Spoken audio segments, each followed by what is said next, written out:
Hi friend, কেমন আছেন? আশা করি ভালো আছেন, সুস্থ আছেন। এখন বাজে সকাল 10টা। তো আগের দিন ব্যাংকে গেছিলাম, ব্যাংকের কাজ মেটেনি, তাই কারণে আবার আজকে যাওয়া। ঠিক আছে, তো দেখি আজকে কাজ মেটে কি না মেটে। দাদাভাইয়ের ফোনে রিচার্জ নেই, রিচার্জ করবো। মেয়ের জুতো ব্যাগ কিনব।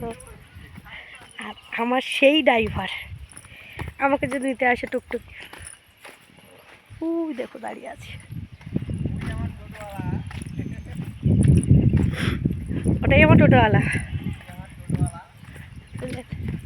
ঠিক আছে, চলো ভিডিওটা দেখতে থাকো।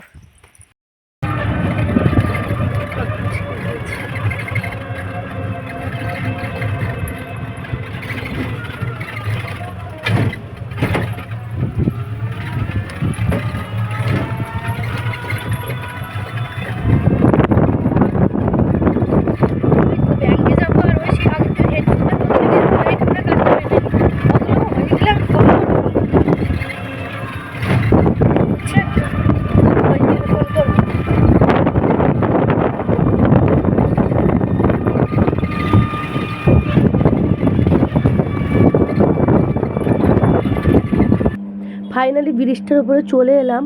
জানেন, এই ব্রিজটা নিয়ে একটা ঘটনা আছে, যে ব্রিজটা কিছুদিন কাজকর্ম হচ্ছিল, হওয়ার পরে বন্ধ ছিল, তারপরে আবার চালু করলো। তার থেকে বড় একটা লেটেস্ট ঘটনা, যেটা আমরা আগে না খেয়াতে পেরোতাম, নৌকোয় করে যাতায়াত করতাম, তখন না ভীষণ ভালো লাগতো। এখনও ভালো লাগে, জাস্ট এখন আমরা গাড়িতে যাই সুখে। আর তখন নৌকো একটা কত সুন্দর জলের একটা আবহাওয়া, সব কিছু মিলেই না ভালো লাগতো, আর বুঝলেন। আর এখন এই তোমার টোটোতে করে যাও, বুঝলেন, এই হলো কথা। ফাইনালি ব্যাংকে এসে পড়েছি। তো এদিক ওদিক আগের দিনের মতো দেখে নিচ্ছি যে আর কী ব্যাপার।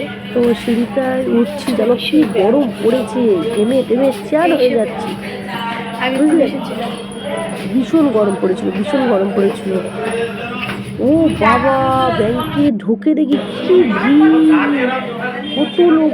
সামনে ঈদ ছিল না, ছুটি ছিল, কাজ টাজ করতে পারেনি, ওই কারণে এত ভিড়। ফাইনালি কাজকর্ম মিটে গেছে, নেমে আসছি।